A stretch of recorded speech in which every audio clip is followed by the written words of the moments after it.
nese pastor ntacyo bitwaye. wavuze yuko uri umugabo wubatse ufite n'abana abandi pastor baruzanye yabivuze. okay sawa. imbaraga z'Imana ziri hose icyarimwe. Imbaraga zabanaga nawe uri mu rusengero naho uri zabana nawe. Uwo mucyo uba uturutse mu maboko y'Imana, ariko iby'amaso y'abantu yarebaga imvura. Ahabwo icyo usabwa n'iki kuko wahinduye. Ni nk'uko umukinnyi w'umupira bagira ibibuga bitandukanye bakiniramo, ari igihe ahindura ikibuga kumva ataye forme, ariko nyirizina akakimenyereza.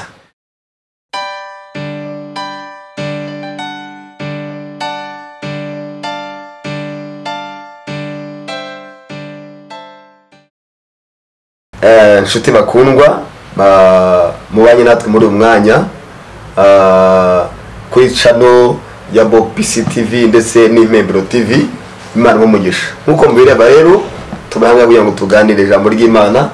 Twatumiye abakozi b'Imana, abantu benshi mubazi ku mbuga zitandukanye za YouTube ndetse n'ahandi henshi hatandukanye kuko bakorera Imana mu buryo butandukanye.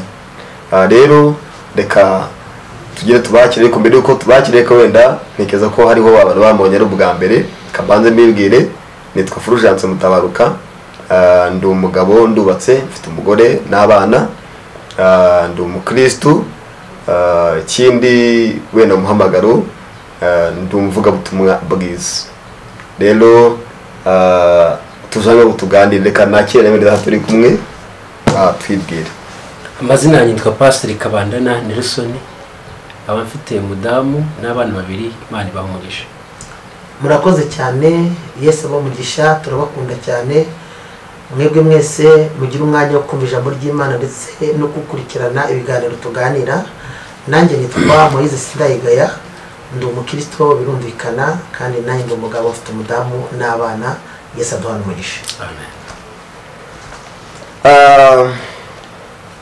Igihe ukuntu ntereye ntago nareka kuvuga yuko n'abakozi Imana bafite n'amatitire niko navuga, nubwo n'ibyo batabyongeyeho, ariko se kumva mutatubwira nigeze kucyo n'amatayito byashobora kuba byiza ndatekereza.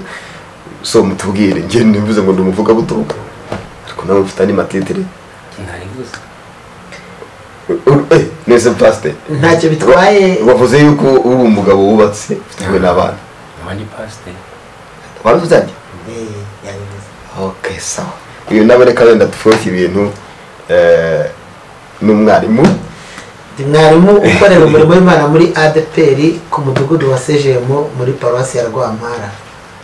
Ndumva hari icyo nari nasigaje, ariko ntacyo byari bitwaye kuko tuzakomeza kuganira, kandi twifuza yuko igikuru cya mbere ariko tuvuga iby'Imana dutumye kuruta amatike.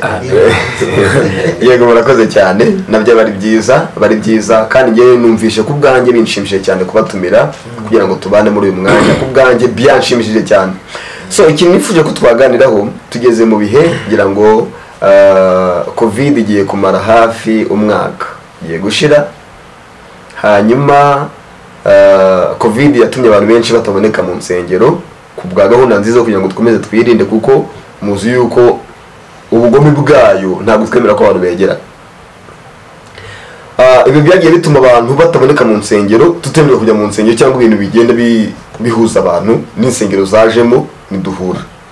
So muri iki gihe twagiye tubona abantu benshi babaho bagerageza, ukabona abantu bagenda birwana kuba baterana mu miryango, ugasanga n'abandi badaterana. So kimwe nibajije rero nifuza ko twaganiraho, ndibaza ngo umuntu w'Imana byashobora kuba agakomeza agakiranuka muri ibi bihe atabasha kugera mu nsengero. Icya kabiri birasa nkaho muri buze kubidevelopa.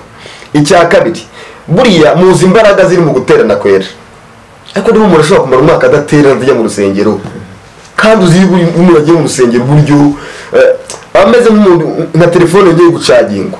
None umuntu amaze hafi umwaka atagera mu rusengero, uyu muntu arabyifata mate atagera mu rusengero.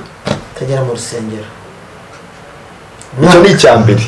Ikindi cya kabiri, okay, wenda muse no mu bana musubiza ibyo ngibyo, ndaza kujya babaza n'ibindi. murakoze cyane.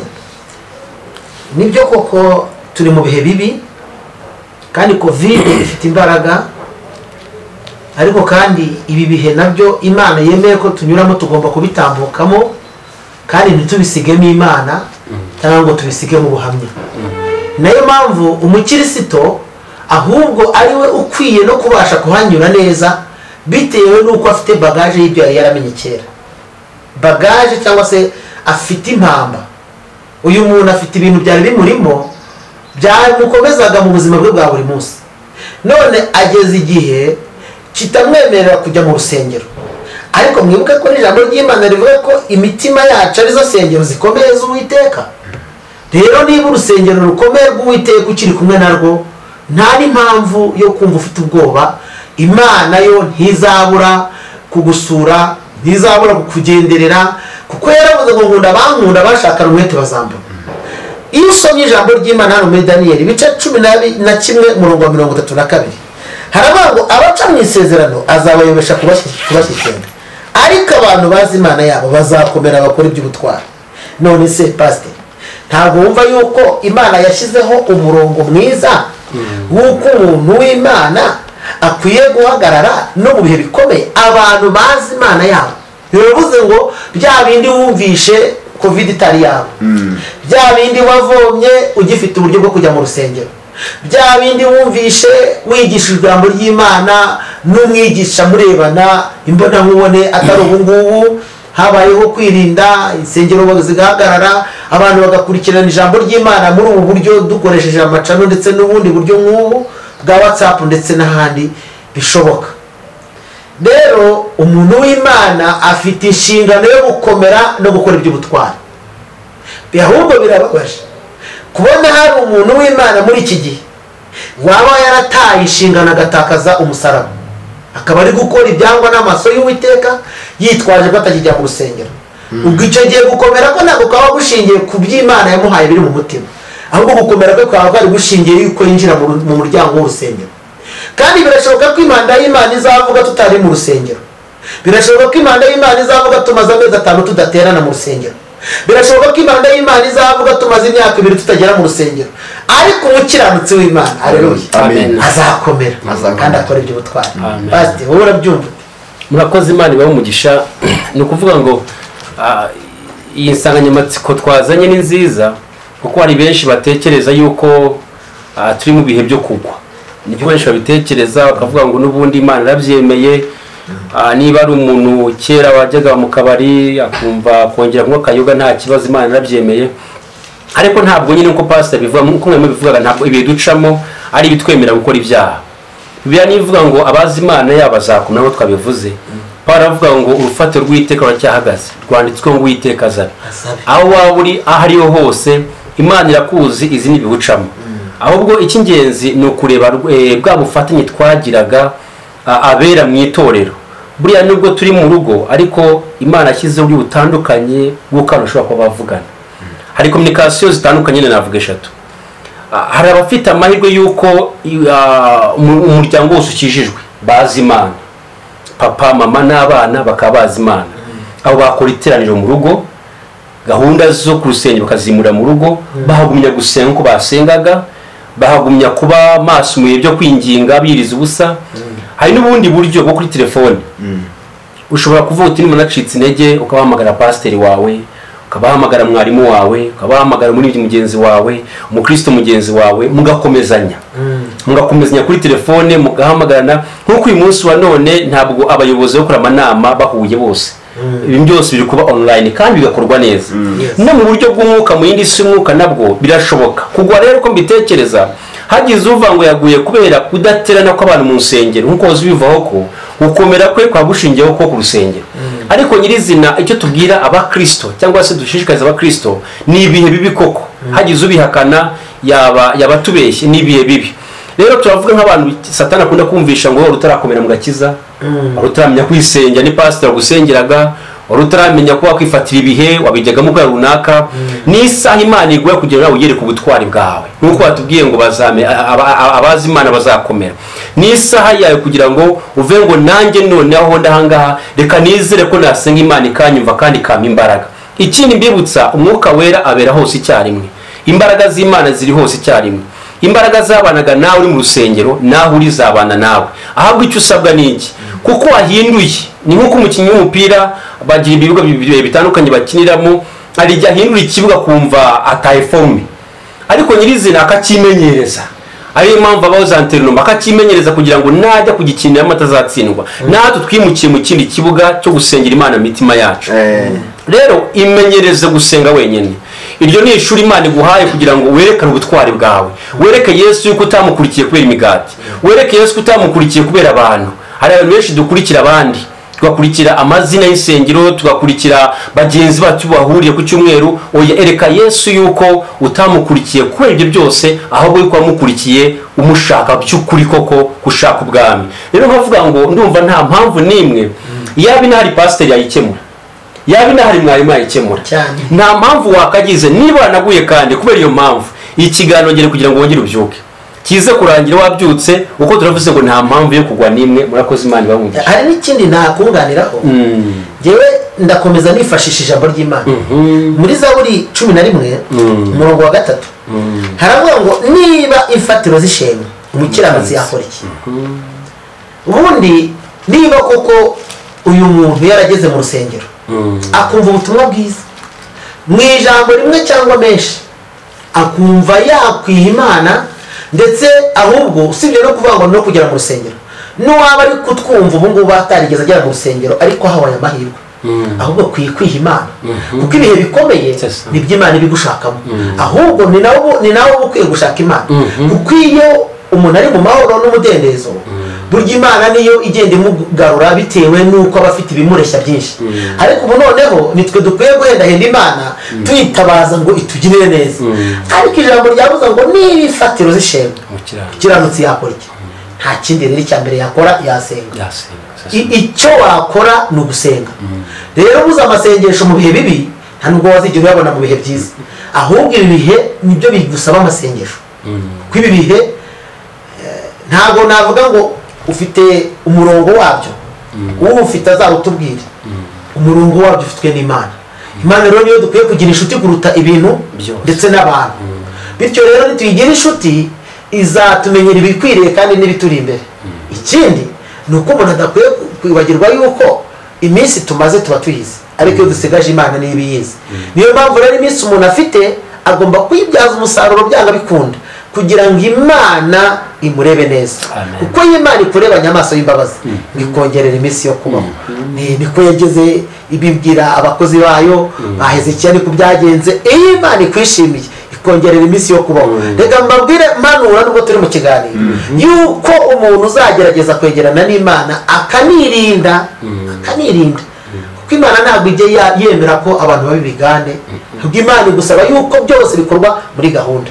Kwivuga byose bikorwa ariko muri gahunda. Rero irinde, wumatane n'Imana, hanyuma uyibwire ngo kubaho ni wowe no gupfa ni wowe.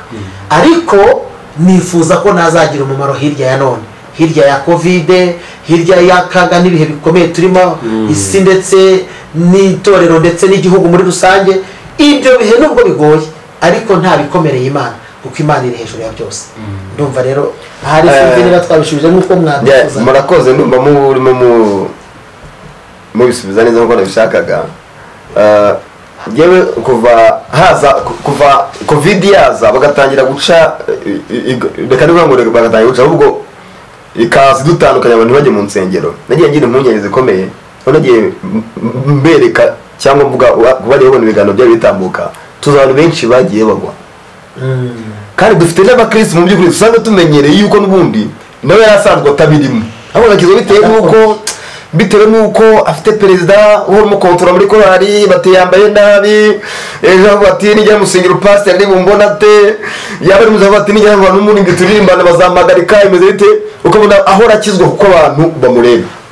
None tubonye yuko umuntu usa nkaho ameze nkaho umuntu abanyamwigendaho. Reka turebe nk'umuntu pastor mwese nageza bari yuko mufite insengero muyobora, ariko nageza nk'umuntu ufite abakristo nka 300 ayobora, hari n'abafite 5,000 kumenya ngo runaka bayo muri ubuzima bose baragoye. Kandi tuzi yuko nagiye mbona ahantu akenshi Pawulo yagiye abwira Timoteyo ngo mubere maso muyobora nk'abazaburyozwa mubere maso bigenda biki tuzi ko ari inshingano zacu twabera maso none igihe turimo covid ntitwemereye ngo tubere maso ntibyakunda none niki tuza kugira mugira inama iki mu Kristo muri ibi bihe ubwo we ari nyamwigendaho ari ubwo yirebera ese reka mbabaze icyo nakwibaza aba Kristo muyobora mubasha kumenya uburyo bubayo bose mwigenza mute bifatamo umuti wenda urugero harimo nk'ibibazo bibiri ndakubaza ikibazo cya mbere baba Kristo bose bashaka kumenya uko bameze kuko muri cya gihe insengero z'igifungo umuryango runaka imeze bike kuko benshi ubasha kuko bagukera guca mu maso numaze igihe runaka agatera uvuga utari kubona akazi imbere kumubona ariko umunsi wa none ntibigihari ese muri kontrola muti icya kabiri nihe nama mwagira abakristo umunsi wa none basa nkaho biyobora kuko ameze nk'aho niyo mushumba ariragira akicyura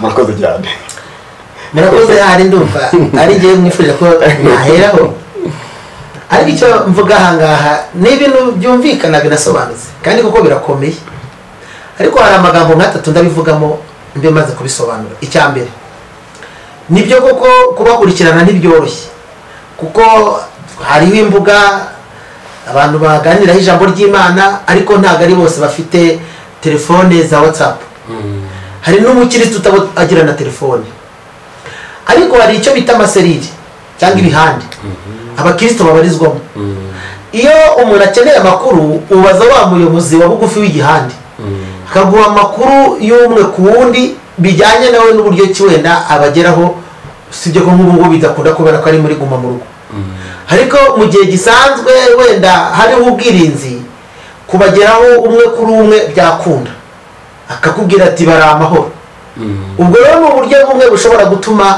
umuntu amenya amakuru yabo nubwo bigoye ubundi noneho amakuru tukayamenya mu mwuka umuntu asenga abantu rero kuko baraguye ariko icya kabiri nshaka kuvuga ubugingo bw'umuntu ni ikinege ubugingo bw'umuntu ni ikinege nta na rimwe umuntu akwiye kumva ko ubugingo bwe yagubakira ku muntu kuko Yesu yaravuze ngo munyigireho ni njyewe banze ryo kwizera niba rero ushaka kugira ngo uzagere mu ijuru kandi umugenzi iteka nuko wigira kuri Kristo hari igihe umushumba cyangwa se umuyobozi wawe utazamubona hafi yawe ariko nta na rimwe uzabura Imana Daniel bamutaye mu rwobo ntabwo yari kumwe n'umushumba nta nubwo yari ari kumwe n'umwami yewe yari yamurekuye aravuga muri mu mujyanye ariko yajyanyemo n'Imana cyangwa se yajyanyemo na Yesu abasha gufunga iminwa y'intare ibihe bikomeye byasamye bimeze nk'intare zenda gucoshomera ubugingo bizabumbwa cyangwa se tuzabitambutswamo nuko mu mitima yacu hari mu Imana rero wishaka gufata ubugingo bwawe ngo wumve yuko hari uwundi muntu uzubakiraho cyangwa hari urundi rwego byari byiza kubera ko mpari nk'umuyobozi byari byiza ko hari nk'umuyobozi ariko noneho ntibikunze ubwo bidakunze rero zafatiro twavuze ngo niba zishenga umukiranutsi yakora iki ubugingo bwawe ni ikinege nta wundi buzaryozwa ni wowe genda umwunganizi wo kugira ngo butungane ariko nta nubwo nzabasha kukwikorera uruhare runini n'urwawe Imana iduhane umugisha ikindi cyongeye kukibaza pastor twagiye twumva ibintu byinshi tuzi imigisha igiye mu gukorera Imana kandi dusoma ijambo ry'Imana muri Malaki dusanga bavuga ngo muzanire icya 10 n'amaturo be mu nzu yanjye ngo nziruka ryanye muri Malaki nk'ice muri 3 nka kangahe ariko wenda nta magambo twese tuzi natwe tuzigwa turasoma ni mu bice 3 mu Malaki biki none ikintu kimwe ni kwibaza nubwo turi mu bihe bya covid abantu bafite imirimo imwe bagenda bakora hari n'abantu benshi bakora business zabo bajye bakora ngo bikagenda cyane bitewe n'imirimo bakora ariko kugira ngo benshi bagenda babyitwaza bati tukagira n'ijoro abantu bagiye batanyisha bavuga bati gutura Imana bivanyeho ibya 10 Imana bivanyeho none tugize amahirwe abantu badukurikiye kuri Bopisi TV no ku Mbeguro TV uyu mukristo arimo arakora pe kandi bimwe biragenda kandi reka tuvuge nubwo hari abantu benshi imirimo yagiye nyeganyega ariko biri kose nubwo hari yanyeganyeze hari abafite utuntu duke binjiza duhari ese ku mugani nkuko abantu zo batubwira ngo bitewe n'ubutumwa twumva ahantu Imana yavuze ngo ibyacu Imana bayi bivanyeho amaturi banyu bavanyeho uko abashumba ntibagihari Imana izongera babwire ubwo ubutumwa usanga bugera bucishikana mu bantu none turifata nk'ukuri koko muri tubwira nk'iki ibigendanye n'amaturo n'icyacumi reka dutandukanye imyumvire y'abantu ijambo ry'Imana kuko hari igihe dukora amakosa yo gusanisha imyumvire n'ijambo umuntu agafata uko abyumva akabifata nk'ukuri kuruta ijambo ry'Imana kandi ikindi ntitunyuranye ibihe by'ijambo ry'Imana kubera ibihe nanone sibyo ngo twumve yuko hari igihe kirimo cyo kudakorera Imana hari icyo gukorera Imana nta gihe na kimwe kireka twapfuye ubwo rero icyo numva kuri abantu bafite iyo myumvire ntabwo bafite ishyaka ryo gukora umurimo w'Imana iyo Imana ishaka gupima ko mfite ishyaka inyuza muri ibi bihe kugira ngo irebe ko ibyo nkora ntabikoreshwa na pasiteri ntabikoreshwa n'amaso ya mugenzi wanjye andeba ahubwo mbikora bivuye ku ndiba z'umutima rero gutanga kimwe mu icumi ntabwo tubiha ba pasiteri ntabwo tubiha ba mwarimu yewe nubwo twavuga ngo ni iby'itorero siko twabifata uyu ni umurimo w'Imana ni umurimo w'Imana umurimo w'Imana mu bintu biwugize na financial irimo ubutunzi bwawe nabwo burimo rero benshi baravuga ngo ntabwo duterana hari inzitwazo nyinshi ariko ibyo tutakwirengagiza nubwo udasenga za nsengero amafaranga bishyuraga umuzamu aracyakenewe ko umuzamu aracyarurinze umuriro n'amazi biracyakenewe ni ukuvuga ngo hariho n'izikodeshwa so ni ukuvuga ngo rero iyo uri umukristo ukaba uzi inshingano zawe ukaba uzi ko ugomba gutanga ituro mu gihe Imana iriguhaye ko ntabwo watanga icyo udafite mu gihe utanga icyacu mu gihe wungutse ibyo ntabwo ari ibintu byakagiwe w'impaka ni nk'uko twakwicara tujya impaka z'umusoro tukavuga ngo muri covid nta gusora guhari ariko ntibigutangaze yuko bazawukwaka umusoro ntibagusaba umusoro w'ibyo utabonye baragusaba umusoro ibyo wabonye no mu Mana nabwo rero niko bimeze Imana izampembera icyo nagize gute ntabwo izashyiramo tolerance uvuga ngo nubwo utakoze ngo abonye ari ibihe bibiro bireka oya Imana izampembera icyo nakoze kandi igihe ndimo nakora hari umuntu wantangaje kandi ntanga urugero hari umuntu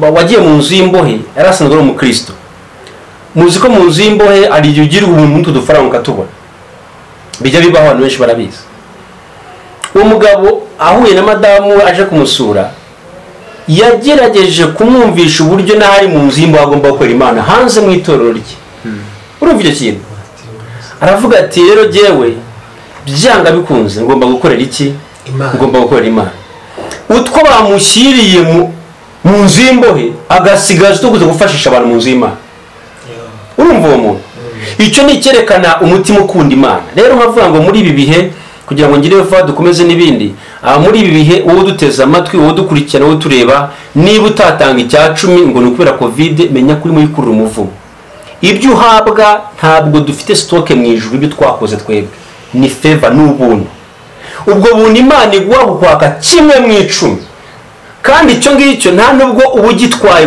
ntabwo uba ugihaye Imana ikikiriye ni inyungu kirakugarukira gutanga iryo turo ryaba ryari bifasha umukene ryaba ituro risanzwe kuyatanga ni inyungu za kabanda nagiye ntabwo ari inyungu za pasiteri kuko na pasiteri aragitanga n'ibyo turo na pasiteri araritanga kavuga ngo rero muri byaguma mu rugo nicyo gihe nyacyo cyo kwerekana urukundo nkunda Imana biciye mu cya 10 n'amaturo wenda ubwo nibwo icyacu n'amaturo atavuga ngo se kwirengagije ibindi akavuga icyacu bikore topic abakozi Imana ariko kuri icyo yavuze ikintu gikomeye yavuze ati hari n'abantu muri iki gihe ahubwo bo babonye umugisha wo gukora bikagenda cyane ahari n'abantu bataza no kutwumva ukundi bakagira ngo wenda twashatse kuvuga ngo umuntu uri mu rugo muri guma mu rugo wabuze uko agira ukeneye utegereje yuko leta iri bumuzanire ifashanyo cyangwa se inkunga y'ifu y'igikoma ndetse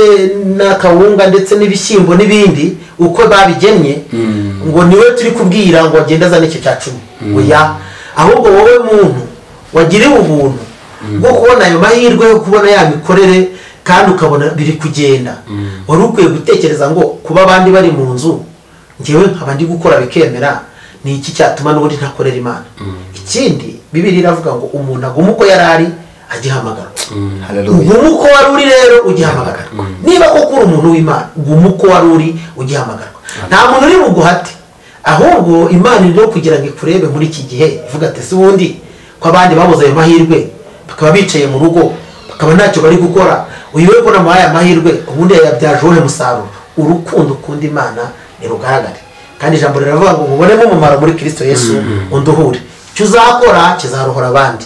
Imana iduhane umugisha. Amen. njya gutekereza ibintu murakoze cyane mubishuje neza ndatekereza rwose ari umuntu ubyibazagaho ntekereza ko ubusobanuro muhaye yabanyuzwe kuko njya kubitekerezaho naho nagiye abo twagiye tuganira ngewe ni abantu bari mu mikorere rwose ifatika ariko bakavuga ati wapi iki gihe turimo abapasiteri ntibakiri mu nsengero iki gihe turimo twagomba gutanga no gufasha tuzabafashisha abakene ugasanga abantu benshi cyane cyane bitewe n'aya macano n'izi mbuga tuvugira ubutumwa abantu benshi baza kubitabira ibirangwa bikagenda bikaroga n'abantu bikica abantu ukabona biyobeje abantu ariko ndatekereza umuntu aruteze amatwi yasobanukiwe aha ngaha reka tubibure n'ubwo butumwa abantu bakwiye gutandukanya gufasha n'inshingano icya 10 ni itegeko ariko gufasha ni umutima iyo ngiye mvuze ngo ndashaka kugira ngo ndebe abantu batanu muri quartier cyangwa hirya no hino nshobora gufasha ku byo Imana yampaye muri iki gihe gikomeye ntabwo bivuga ko ntazakiranuka ku cya 10 cya 10 ni itegeko ry'Imana ivuga ngo ngerageza ku byo nguhaye mbe kimwe mu 10 ariko gufasha ushobora no gufasha 20% cyangwa 30% y'ibyo wabonye biterwa n'umutima ukurimo commitment ya ikurimo niyo igutera gufasha umubare ota cyangwa se umubare runaka ushaka gufasha rero tunabibura ibyo bintu ntabwo kuba abapasiteri batari mu nsengero bigukuraho gukiranuka ku by'Imana yategetse kuko ntabwo umuntu akiranuka kuri pastor umuntu akiranuka ku Mana rero ibyo ukora ubikore ku bw'Imana ntubikore kubera umupastori cyangwa umushumba kuri imbere Imana iduhane umugisha. Amen. reka duse nko dusatira umusozo aha ndimo nibaza ikibazo kibazo ndibaza ngo ese nyuma y'ibi ngibi twizere ububyutse nyuma y'ibi ngibi twizere itoreraga na hehe twizere ububyutse twizere mbese imizi niwe bwese ko ntekereza ko mwese murasenga musaba birasimbiza ariko nk'iyo murebye inyuma abantu baduteza amaso tubizeze imbere ndavuga imbere ho tugana itoro twizere ko hazongera kuba ububyutse abantu nyine usura bya bihe byabuze cyangwa wenda dushobora kuba turi kwinjira muri bya bihe bikomeye aho itoro ritazongera guterana akarengane kagiye kuba kakurikiyeho simbizi ibintu nk'ibyo ngibyo ni iki nababaza kuko mpamvu z'aya magambo hari nk'umuntu mugana akavuga ati rwose hano turi kwinjira nyuma y'ibi bintu hazaza akarengane gakomeye ukumva abantu benshi bagiye bafite imyumvire no kwibana n'ibintu bitandukanye ariko mwebwe niki mwabwira baduteze amatwi reka tumuhe umwanya tubwire hanyuma njyewe ubwo nanjye mise ntekereza ikintu gikomeye urabona uri umuhanga cyane ati ariko ubundi twizere ububyutse dutekereze ko ari akarengane kaba akarengane cyangwa ububyutse ikitureba ni icya none duhagazemo ijambo ry'Imana muri Yesaya 57 aravuga ngo kuko umwami Imana azantabara cyo gituma ntamwara umuntu wese utunze ubugingo buzima burya ntabwo yizera kumwara ahubwo yizera ko Imana izahagararana nawe no mu bikomeye muri iyi njyana nimba ngo nta bya none nta bizaza byantandukanya na Yesu kandi yaravuze muri Yesaya ngo nimuca mu mazi ntabwo azaba atembana nimuca no mu muriro ntabwo muzashya uyu muntu rero wamaze kumva ikiganiro turi kubwira ngo nakomere imfatiro z'ishimwe umukiranutsi arakora iki akaba yamaze kumenya ko icyo agomba gukora ari ugusenga ububyutse bwanaba mu mutima we ubundi si ububyutse ni iki ububyutse ni uko abantu bavuze ingoma bakajya hariya bagasirimba cyangwa ububyutse ni uko umutima w'umuntu uganira n'Imana. Amen. Amen. Ububyutse bukomeye nge numva ariko bimeze ni uko umutima w'umuntu uganira n'Imana ni uko umuntu agira umutima uganira n'Imana. Bityo rero niba witeguye ko Imana ibana nawe nta n'impamvu ari ukwiye kugira ubwoba bw'ububyutse bw'igihe kizaza. Akarengane karahari kuko karahanuwe ariko ntabwo tuzi umunsi n'igihe ntituzi umwaka n'itariki.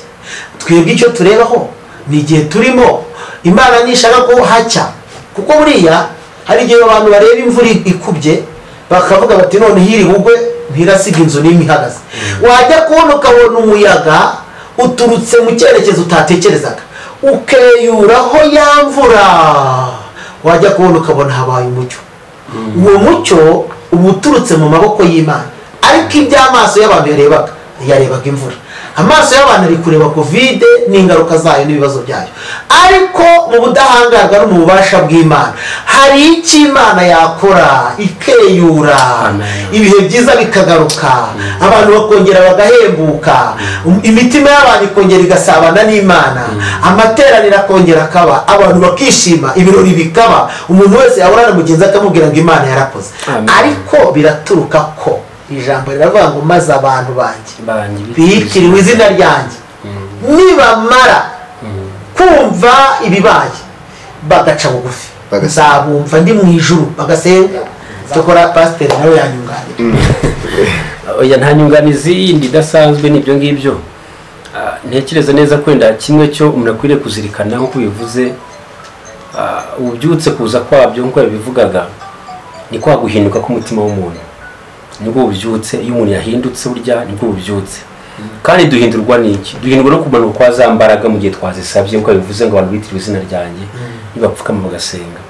So twatangiye tuvuga gahunda zigendanye n'uburyo itorero rihagaze muri covid. Ntekereza ko uko umuntu azitwara nyine muri bya bya covid turimo bya nyuma, ububyutse ntibuzanaturuka. Ububyutse ntibuzaturuka. Abazakomera ku Mana yabo, abatazigira bava ku Mana yabo bazabona ingororano. Bazabona ingororano. Ariko wenda cyane uriya papa Hirwano yaganishaga cyane amwumvaga.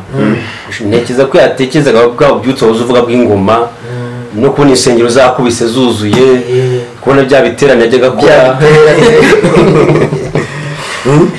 Rero ibyo yagushubije aravuga ngo iryo ni ibanga ry'Imana. Imana yabwiye Mose ngo ibigaragara ni ibyanyu ariko ibitaboneka ni ibyanyu. Iryo ni ibanga ry'Imana, reka tubihanga amaso nk'uko bivugaga, dutegereze uyu munsi wa none ngo ese mu gitondo ni iki nibike kibuze kuntunga, ese niba bwije nijoro nakora ijye ngo nejo nzongere njye gute mbyuke nkiri umukristo ngikomeye. Ntekereza ko ibyo bizima kuruta ibindi byose n'ububyutse bwo n'uyu munsi turabufite kandi turacyabufite. Naguma mu rugo, naguma mu rugo irimo ububyutse. Hari ikintu nabonye nigeze nkopera ahantu wari wanditse mbona muguma mu rugo. Ariko kuri iyi guma mu rugo ndagira ngo mbabwire akantu gakomeye. Umuntu wese witirirwa izina ry'Imana cyangwa se witwa umukirisitu yahawe inshingano yo kujya kubaka itorero ryo mu rugo.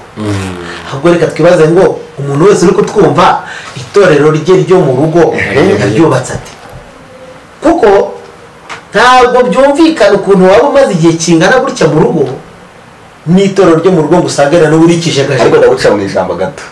Maburi guca mu ijambo, hari amakosa twakoze mu nsengero zacu. Ariko mbona uyu munsi wa none mani magambo ni kwa kundi ubona ikintu ari ukukigeze mu buti nakoze amakosa mbere. Hari ikintu mbere twakoze cyangwa navango nk'abapasiteri mwagiye mukora. Reka tuyishyire mu twese. Twagiye dukora.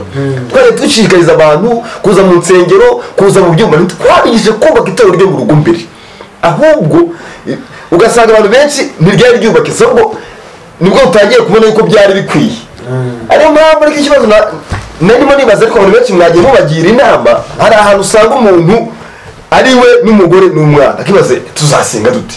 Usanga kenshi ngepe mu rugo rwanjye mfite abantu ntegeza ko wanjye mu rugo turi nk'abantu 8 cyangwa 9. Hari abadiakoni, dufite pasiteri, inzego twarazubatse. Icyo tudakora ni ifunguro ryera. Wenda muzambira niba najya nditanga uko murabizi simbizi. Niba najya nditanga simbizi cyangwa nazatumira umwe simbizi. Twe twagase. Ariko hari abo usanga mu by'ukuri mu rugo ari abantu batatu. Ugasanga ni umugore n'umwana wenda n'umukozi ibintu muri kaza abantu bazasenga bati udusoreze kuri ako kantu hanyuma ubundi wenda nta kibazo. Kuko ntabwo tuye tubategura mbere ngo tumenye yuko abantu igato ryo mu rugo ryakubakika rikozwe n'ababiri cyangwa batatu. Aho ni ikintu gikomeye kandi cyumvikana, ariko ubundi twagiye dutanga ibisubizo. Uvuze abantu 9, ngewe murabizi ko mfite abantu barenga 16. Umuryango wanjye ni mugari uragutse cyane, harimo ngewe harimo korali nashobora gushiputimo byose birakunda. Ngira iminsi yo kwigisha amajwi, ngira umunsi wo kwigisha abantu bose kuyobora, agera n'iminsi yo kubigisha bose kubwiriza. ab'umukuru ab'umutoya.